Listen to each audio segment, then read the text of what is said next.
Ya saudara, Sapa Jateng kembali hadir ke depan Anda selama 30 menit ke depan. Saya Farida Amalia bersama dengan narasumber saya akan bahas tema kita kali ini, yaitu penanganan tingkat kemiskinan dan tingkat stunting di Jawa Tengah. Tentunya untuk membahas terkait dengan tema kita kali ini dengan orang yang berkompeten, yaitu Wakil Gubernur Jawa Tengah, Bapak Haji Taj Yassin Maimun, atau yang biasa kita panggil dengan Gus Yassin. Dan beliau sudah ada di samping saya. Apa kabar ini, Gus? Baik, alhamdulillah Mbak Lia. Alhamdulillah. Sehat ya Mbak Lia. Amin, amin, amin. Ya. Gus, ini kita akan bahas terkait dengan tema kita. Ini kan memang ini ya, menarik dan menjadi perhatian publik. Ya. Seperti yang kita ketahui bahwa Jawa Tengah ini tingkat jumlah penduduknya cukup besar. Nomor 3 setelah Jawa Barat, Jawa Timur, Jawa Tengah. Ya, ada tentunya 36 juta. Betul, ini permasalahannya kan cukup kompleks. Ya. Untuk menangani permasalahan ini juga tidak mudah. Untuk selama hingga saat ini bagaimana nih kalau di Jawa Tengah sendiri? Saya ucapkan terima kasih ya kepada kawan-kawan OPD pemerintah, baik itu di OPD maupun di BUMD maupun seluruh stakeholder yang ada di Jawa Tengah, bahwa kita patut bersyukur penurunan angka kemiskinan sejak tahun 2015 sampai saat ini kita selalu on track. Artinya penurunan kemiskinan itu sangat baik, bahkan kita sering beberapa kali melampaui penurunan kemiskinan dari di tingkat nasional. Bahkan di pandemi COVID-19 pada tahun 2022 kami juga mengalami penurunan yang juga di atas rata-rata nasional. Itu sangat bagus, akan tetapi memang pandemi COVID-19 tidak bisa kita pungkiri, itu pasti akan berdampak kepada kemiskinan. Dan ditambah lagi memang saat ini Bapak Presiden tidak bicara lagi tentang kemiskinan saja, tetapi juga sampai ke kemiskinan ekstrim, yang mana di tahun pertama tahun 2022 kami diberi PR oleh pemerintah pusat.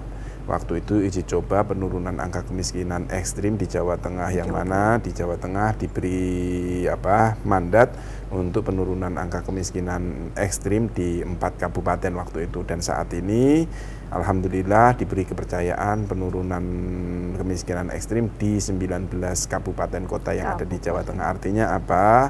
Pemerintah pusat untuk penurunan kemiskinan percaya terhadap kami di pemerintah Provinsi Jawa Tengah untuk penurunan kemiskinan. Iya, dari 4 kabupaten yang awalnya ini kan sudah drastis ya. Sudah ada penurunan drastis, seperti di Kabupaten Brebes, ada di Kabupaten Pemalang, ada di Kabupaten Kebumen, dan di Kabupaten Purbalingga waktu itu.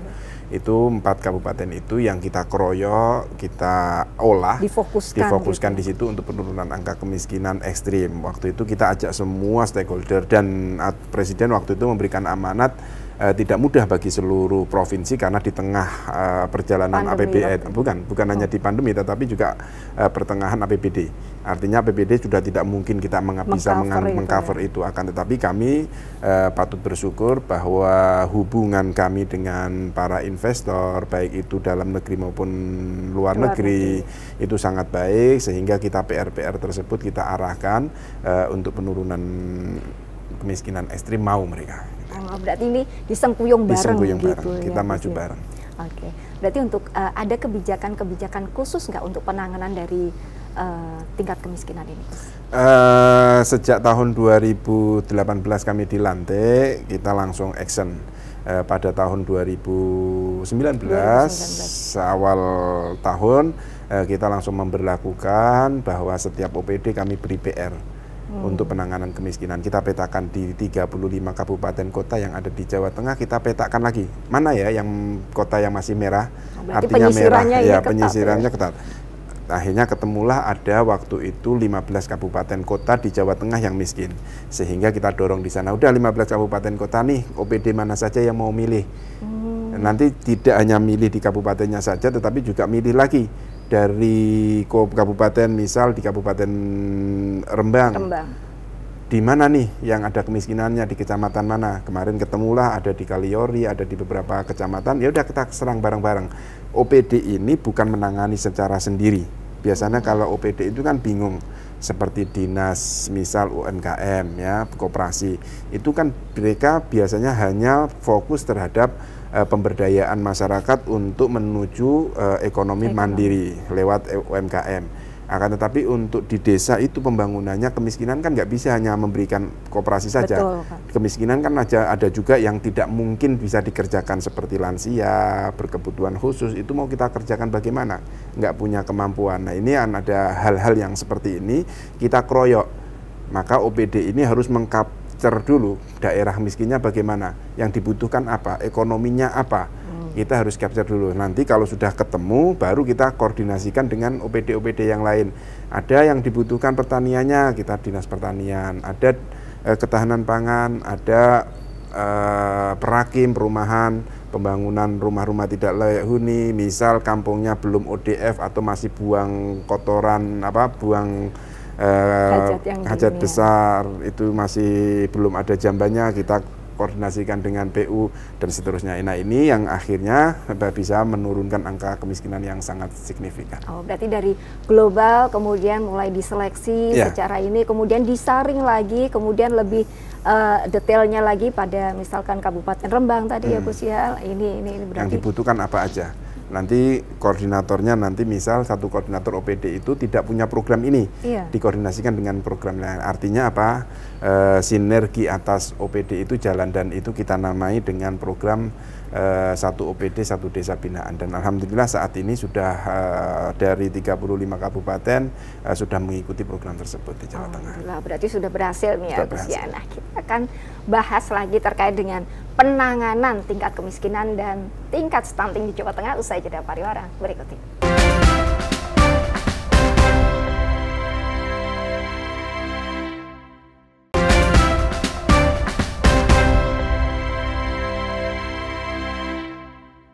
Ya saudara, masih bersama kami di Sapa Jateng dengan tema kita kali ini yaitu penanganan tingkat kemiskinan dan tingkat stunting di Jawa Tengah dengan Wakil Gubernur Jawa Tengah Gus Yassin. Yang mau kita bahas terkait dengan tingkat stunting. Ini kan memang ada kaitannya meskipun tidak semua yang maaf ini yang miskin adalah stunting kan bukan ya Gus ya, tapi ada keterkaitan. Ada. Nah, untuk yang di Jawa Tengah sendiri ini bagaimana Gus? Perlu saya jabarkan dulu ya. Pertama, bahwa stunting yang diprogramkan oleh pemerintah itu di tahun 2024 harus sudah zero stunting. Nah, tahun depan nih. Ya, tahun depan ya. Jadi memang itu tidak mungkin kalau secara nalar ya, karena penurunan stunting itu juga membutuhkan waktu. Ya, bukan kun fayakun gitu ya. Nggak bisa kan, kita harus ada 1000 hari pertama lahir itu, kalau kita menghitung 1000 hari aja sudah berapa tahun itu kan. Tinggal waktunya juga sekarang tinggal 1 tahun artinya, tetapi kita harus optimis. Paling enggak kita harus memberikan dampak penurunan stunting yang sangat signifikan. Dan kami di pemerintah Provinsi Jawa Tengah sebenarnya untuk penurunan stunting kita sangat bagus menurut dari BPS ya, data dari BPS itu di tahun 2018 itu kita masih tinggi, sampai kita masih di angka 25%. Dan saat ini kita sudah turun loncat menjadi 20,8%. Stunting di Jawa Tengah itu masih di bawah nasional. Artinya apa? Kami sangat optimis untuk penurunan stunting ini, ditambah lagi program-program kami bukan hanya kepada stuntingnya, tetapi juga remajanya. Kita punya program Remaja Putri ya. Kita kan punya program Gubernur Mengajar. Itu dilakukan bukan hanya Pak Gubernur, saya juga ikut andil, ada Pak Sekda juga ikut andil, dan kawan-kawan OPD juga kita dorong untuk memberikan gambaran-gambaran stunting, edukasi kepada anak adik-adik siswa-siswi yang ada di SMA. Terutama adalah Dinas DP3AKP dan Dinas Kesehatan juga sekaligus Dinas Pendidikan. Kami mengajar. Setiap kita datang ke sekolahan, kita sampaikan apakah adik-adik sudah meminum obat tambah darah, supaya anemia, lalu pentingnya bagaimana. Kita tanya langsung biasanya. Pernah sih saya datang di Kabupaten Semarang, waktu itu di kampus. Memang sih mereka kan istilahnya tahun kemarin itu kan lulusan COVID. Iya betul. Artinya betul, sekolah itu online kan. Iya. Nggak bisa ketemu nggak bisa tatap muka. Mungkin juga orang itu pembahasannya tidak lagi untuk stunting, akan tetapi untuk apa? COVID-19 bagaimana penanganannya. Nah waktu itu kami langsung datangi ketika itu ada orientasi mahasiswa baru. Saya datangi. Ternyata mahasiswinya yang perempuan itu hampir 80% mereka tidak mengkonsumsi penambah darah tersebut. Padahal itu penting. Walaupun mereka tahu. Akhirnya apa yang kita lakukan? Saya langsung berkoordinasi dengan dinas kesehatan yang ada di provinsi dan maupun di kabupaten kota. Waktu itu langsung saya minta, gimana kalau saat ini kita cegah stunting bareng-bareng, setuju nggak kira-kira adik-adik? Setuju Pak, angkat tangan ya bilang gitu kan. Nah setelah mereka melakukan seperti itu, ya udah kalau gitu gimana kalau saat ini obatnya kita datangkan, kita minum bareng-bareng. Nah itu artinya langsung mengenal lebih real ya. Lebih real daripada mereka hanya dikasih disuruh minum di rumah. Saya aja belum tentu nih di rumah belum tentu mereka diminum kan. Nah seperti itu yang kami lakukan untuk penanganan stunting. Juga kami mengedukasi. Saya terima kasih juga di kabupaten kota lewat kerjasama dengan Kementerian Agama untuk pernikahan dini. Ya, calon pengantin itu juga kita edukasi apa saja sih, bukan hanya untuk stunting, juga termasuk bagaimana membina rumah tangga supaya tidak ada perceraian. Kalau kita bicara tentang kemiskinan itu kan ya mungkin ada perceraian, ekonominya belum mampu dan seterusnya. Nah ini kita edukasi untuk kebersamaan antara suami dan istri, kita datangkan, kita edukasi seperti di Kabupaten Pati. Itu dari kabupaten kita juga ada tim untuk memberikan edukasi itu. Saya juga ucapkan terima kasih kepada BKOW, organisasi wanita di Jawa Tengah ini. Mereka juga aware terhadap penanganan kekerasan perempuan, perceraian, termasuk stunting, yang saat ini juga sudah kita resmikan beberapa daerah bahwa desa ramah terhadap perempuan dan kekerasan terhadap anak itu juga narahnya nanti kepada stunting juga. Oke, berarti memang sebenarnya masalahnya ini cukup kompleks. Untuk mengatasi, mengurai benang ini kan juga tidak mudah ya Gus ya, dan ini memang diperlukan tidak hanya dari ini aja, tidak hanya dari gubernur, wakil gubernur, stakeholder, tapi juga merangkul semuanya. Ini juga melibatkan pihak-pihak swasta tentunya. Ya, yang jadi perhatian lagi Mbak, biasanya itu yang terlewatkan itu pemberdayaan pegawai kita atau masyarakat kita yang ada di bawah. Kemarin waktu Satgas COVID-19, kami juga akhirnya melek terhadap itu. Ternyata petugas kita yang digaji oleh negara itu banyak. Ada tenaga kesehatan di tiap desa, itu di tiap desa punya yang biasanya melakukan posyandu, baik itu posyandu anak, itu baik itu yang lansia, itu akhirnya kita berdayakan, kita kasih bekal juga terhadap penanganan stunting. Kami juga di Jawa Tengah sejak tahun 2014 15 kita juga punya program sebenarnya yang paling bagus, yaitu program Jateng Gayeng Nginceng Wong Meteng. Nah itu dia. Jadi, Jateng Gayeng Nginceng Wong Meteng. Nah ini kalau orang di luar Jawa kan masih bingung nih, artinya apa nih? Artinya Jateng Gayeng Nginceng Wong Meteng itu para bidan dan tenaga kesehatan yang ada di desa itu harus tahu datanya, siapa saja yang baru hamil. Ya, lagi hamil itu ada berapa sih datanya? Kerjasama dengan bidan, kerjasama dengan puskesmas, itu harus diinkludkan sehingga mereka jemput bola. Kita datangi juga dari rumah ke rumah. Bidan-bidan itu tahu. Kita kemarin juga waktu kami rapat koordinasi dengan Bapak Wapres, Pak Wapres sangat mengapresiasi. Ternyata di Jawa Tengah itu angka hamil pun dihitung dan mereka tahu detailnya di mana alamatnya, hamilnya berapa bulan, mengarah ke stunting atau tidak. Itu kita sudah mulai tangani sejak kehamilan awal.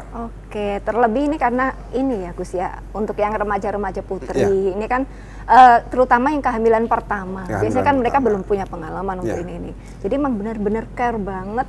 Dan ini benar-benar program yang luar biasa, Jateng Gayeng Nginceng Wong Meteng. Kita akan ungkap lebih detail usai jeda pariwara berikut ini.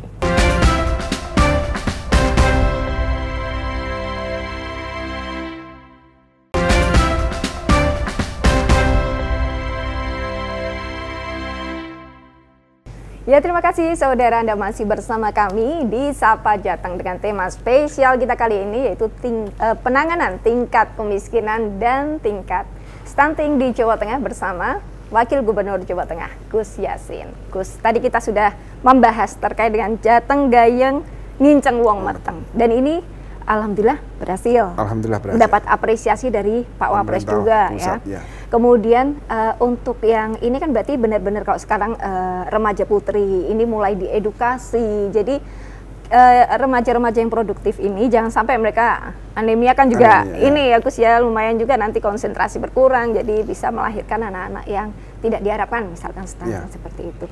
Untuk stunting ini ada salah satu yang kita lihat di waktu kita di Rumah Pelita di sana. Iya, di Rumah Pelita di Kota Semarang. Betul.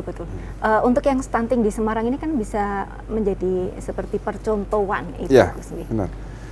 Jadi perlu saya sampaikan ya, memang di Jawa Tengah sendiri yang menjadi sangat signifikan untuk penurunan stunting itu di Kota Semarang pada tahun ini. 2023 saat ini. Uang sebelumnya di Kabupaten Grobogan juga sangat signifikan penurunannya sampai ke angka digit 1 ya, di penurunan angka stunting, karena memang Kabupaten Grobogan waktu itu benar-benar aware terhadap kesehatan, mulai dari bebas buang besar sembarangan itu diatasi. Itu kan juga menjadi salah satu komponen yang mengarah kepada stunting, karena kotoran di mana-mana itu juga mempengaruhi juga di Kota Semarang.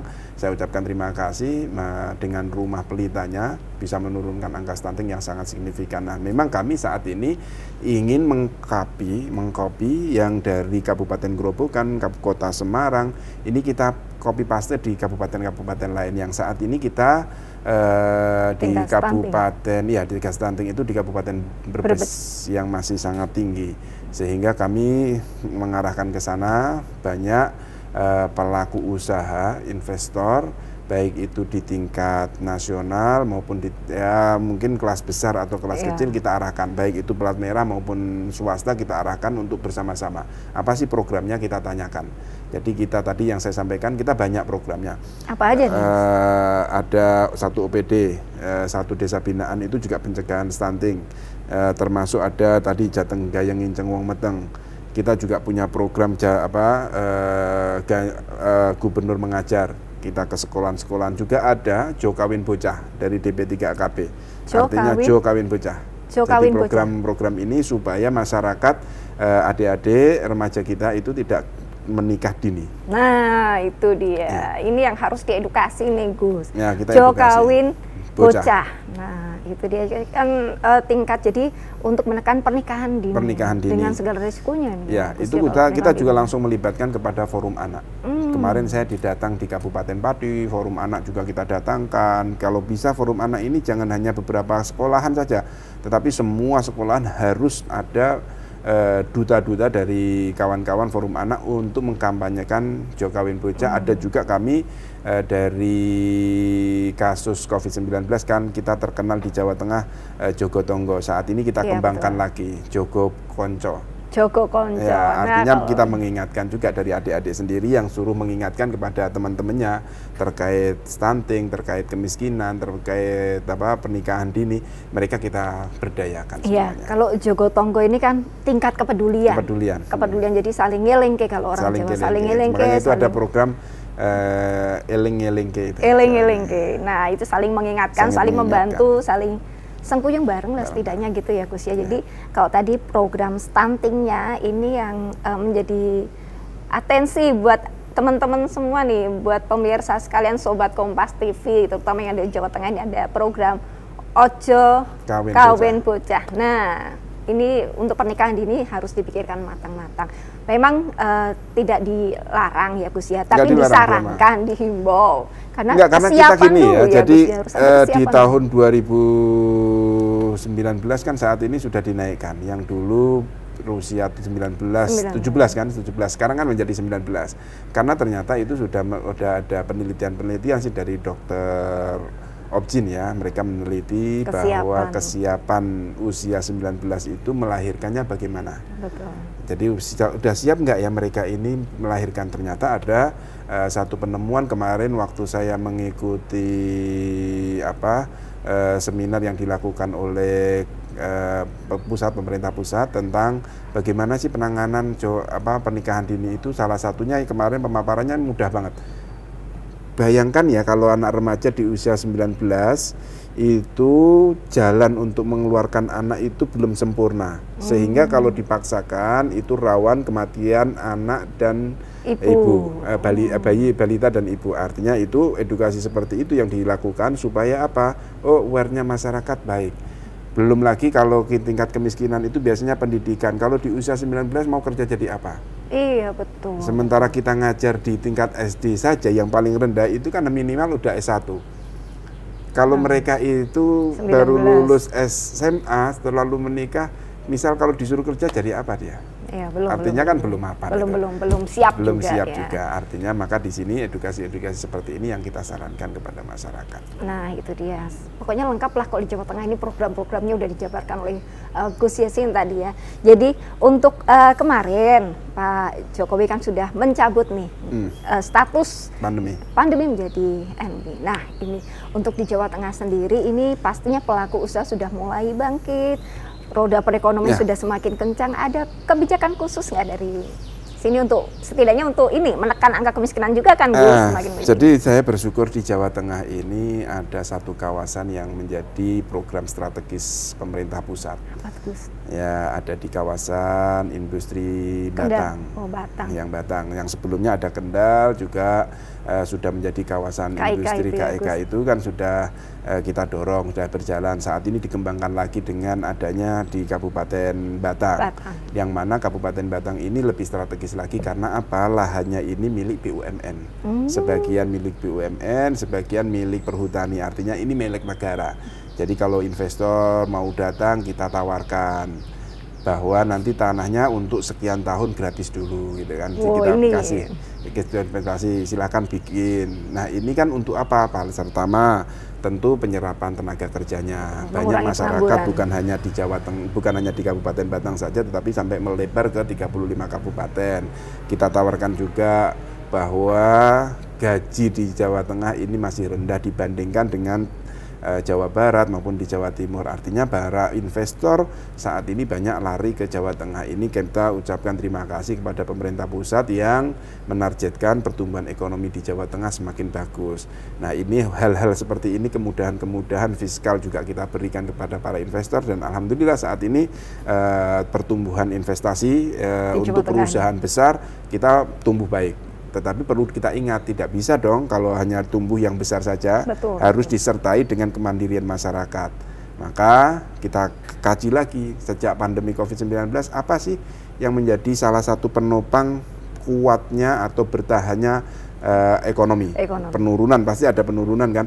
Nah ini ternyata para pelaku UMKM.